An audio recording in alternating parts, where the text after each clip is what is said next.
Nagrywasz, czy robisz zdjęcie?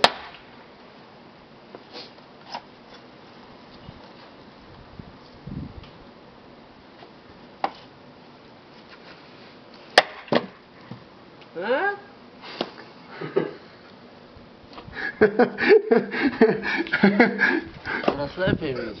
No, masz jeszcze jakieś 20 lat rąbania. Ale później będzie cieplej i tupsze drewno. Tak. Zdecydowanie na wiosnę, jak zaczniesz. W coś ty uderzył? Nie wiem, stary.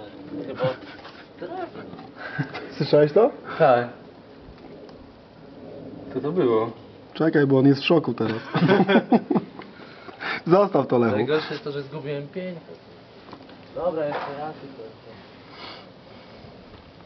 Masz ostatnią szansę. Ostatnie. Tylko czekaj, zamknę okno mu jeszcze.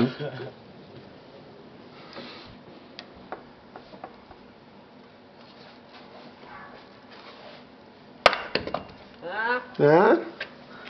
Góry. Miałeś rację, na wiosnę będzie suchsze drzewo. Będzie lepiej. Będzie lepiej.